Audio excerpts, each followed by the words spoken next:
Shalom, selamat malam saudara-saudari yang dikasihi Tuhan.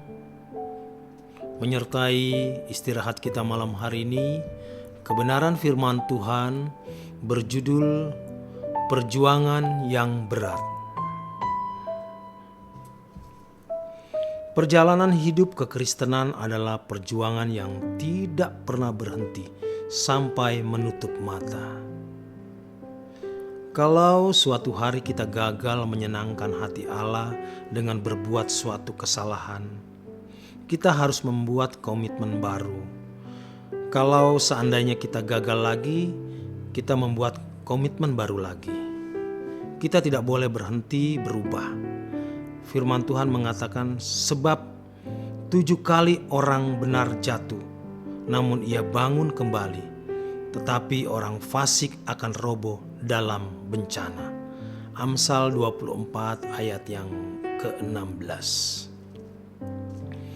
Ayat ini menunjukkan bahwa ada kemungkinan umat Tuhan mengalami kejatuhan.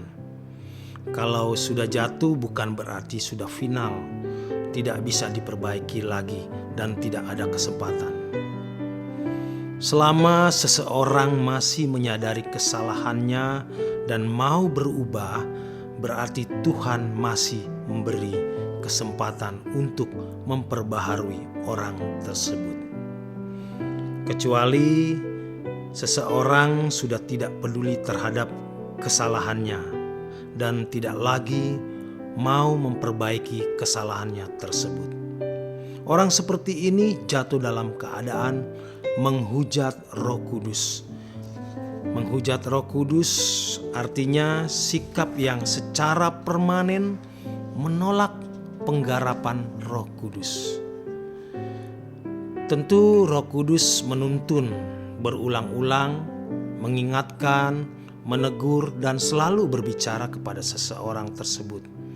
Tetapi kalau orang tersebut secara terus-menerus tidak mau menerima penggarapan Roh Kudus sampai mendukakan Roh Kudus, akhirnya akan memadamkan roh. Jika sudah sampai stadium tersebut, ini masuk ke stadium menghujat Roh Kudus.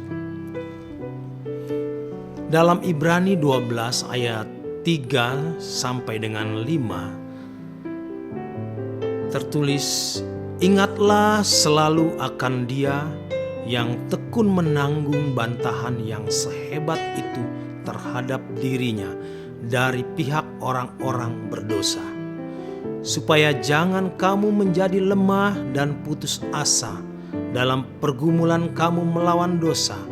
Kamu belum sampai mencucurkan darah. Dan sudah lupakah kamu akan nasihat yang berbicara kepada kamu seperti kepada anak-anak? Hai anakku, janganlah anggap enteng didikan Tuhan dan janganlah putus asa apabila engkau diperingatkannya. Kalimat-kalimat dalam ayat ini mengisyaratkan ada suatu pergumulan atau perjuangan berat untuk mencapai iman yang sempurna. Artinya ketaatan yang berstandar Yesus. Ibrani 12 ayat 1 sampai 2. Penulis kitab Ibrani yang tentunya oleh ilham Roh Kudus menasehati kita agar tidak putus asa dalam perjuangan tersebut. Ini berarti perjuangan itu benar-benar bisa membuat seseorang bisa gagal. Kalau dikatakan di dalam firman Tuhan bahwa Yesus sampai mencucurkan darah dalam perjuangannya, berarti itu sebuah perjuangan yang all out, yang mengerahkan seluruh kehidupan tanpa batas. Orang percaya pun dikehendaki memiliki perjuangan seperti itu, tanpa mempertaruhkan segenap hidup tanpa batas. Seseorang tidak mungkin berhasil dalam perjuangannya tersebut. Dalam hal ini, nyatalah bahwa kekristenan menyita seluruh kehidupan kita. Kekristenan bukan bagian hidup kita, tetapi seluruh kehidupan kita. Perjuangan seperti ini adalah satu-satunya agenda hidup orang percaya. Satu-satunya perjuangan, artinya orang percaya dipanggil bukan untuk hidup wajar seperti manusia pada umumnya. Umat pilihan adalah umat yang standarnya ditentukan untuk serupa dengan Yesus. Roma 8 ayat 28 sampai dengan 29. Orang percaya adalah orang-orang yang ditentukan untuk menjadi anak-anak Allah.